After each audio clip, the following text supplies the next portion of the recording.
మారుతి గారికి, ఆపరేషన్ రావణ్ టీంకి, మీడియా వాళ్ళందరికీ నమస్కారం.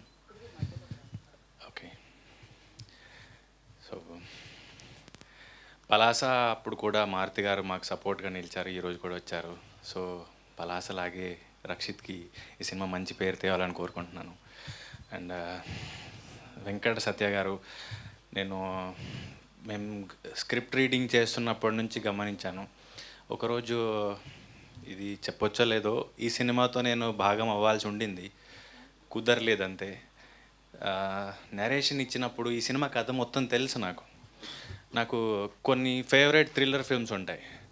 అది రాక్షసన్ కానీ, లేకపోతే మర్దాని 2 కానీ, అంజాం పాతిర కానీ. సో నాకు అంతే గూస్ బంప్స్ వచ్చాయి ఈ స్టోరీ చెప్పినప్పుడు, అదిరిపోయింది. సో చెప్పడం వరకు ఓకే, ఎలా తీస్తారో అనుకున్నాను. టీజర్ వచ్చిన రోజు నిజంగా ఈయన ప్రొడ్యూసరే ఉన్నారా అప్పుడు అనిపించింది, అంత బాగా తీశారు. అసలు టీజర్, ట్రైలర్, పాటలు అన్నీ చూస్తే ఒక ఫస్ట్ టైం చేసిన ఆయనలాగా అయితే ఎక్కడ అనిపించలేదు. సో రెగ్యులర్గా కథలు వింటూ ఉంటాము, చాలామందిని కలుస్తుంటాం, కానీ ఇది చాలా ప్రొఫెషనల్గా తీశారు. రీసెంట్గా నేను నిన్న డ్రైవ్ చేస్తూ ఉన్నప్పుడు ఒక ఇంటర్వ్యూ చదివాను, రక్షిత్ వాళ్ళ నాన్నగారు ఇద్దరు కలిసి ఇచ్చింది.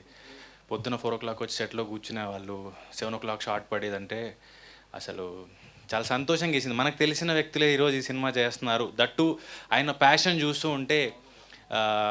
నాకు తెలిసి రిటైర్మెంట్ లేనివి బిజినెస్, సినిమా ఏదైతే ఉంటుందో, ప్యాషను, ఇష్టం, అది మనకి వయసు అనేది అసలు ఎప్పుడు కూడా లెక్కలోకి రాదు అనిపించింది.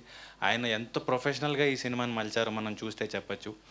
ఈ సినిమా రేపు రిలీజ్ అవుతుంది, థియేటర్స్లో చాలా బాగా రిసీవ్ చేసుకొని, థ్రిల్లర్స్ చాలా అందరికీ ఇష్టమైనవి, ఓటీటీలో కానీ థియేటర్లో కానీ ఎక్కువ ఆడియన్స్ ఇష్టపడి జానరా ఇది. సో వాళ్ళకి మంచి డబ్బులు తేకూడాలి, అండ్ మంచి మంచి సినిమాలు ఇలాగే ఈ ప్యాషన్తో ఇలాగే ముందుకెళ్ళాలని కోరుకుంటున్నాను. Thank you. తిరువేరు, కాకపోతే మీకు లైఫ్లో ఎప్పుడైనా మీ ఆలోచనలే మీ శత్రువులుగా మారిన సందర్భాలు? చాలా ఫ్రీక్వెంట్గా అనిపించేవి, ఇప్పుడు తగ్గాయి. ఓకే, గివప్ ఇచ్చేద్దాం అనుకునేవాడిని, కానీ ఎందుకు ఇవ్వాలి అనిపించిన అని కొంచెం టైం పట్టేది. బట్ ఇవ్వలేదు కాబట్టి ఈరోజు ఇక్కడికి వచ్చాను. ఓకే, వా, డెఫినెట్లీ ఇంత మంచి యాక్టర్. నాకు మీ ఆలోచనలు ఎప్పుడు చాలా పాజిటివ్గా ఉంటాయని అనిపిస్తుంది. మీ వాట్సాప్ స్టేటస్ కానీ, మీ ఇన్స్టాగ్రామ్ని ఫాలో అయినప్పుడు దాంట్లో ఎప్పుడు పువ్వులు, మొక్కలు సో అవే కనిపిస్తూ ఉంటాయన్నమాట. So thank you so much. And పరేషాన్ 2 కోసం మేము వెయిట్ చేస్తున్నాము.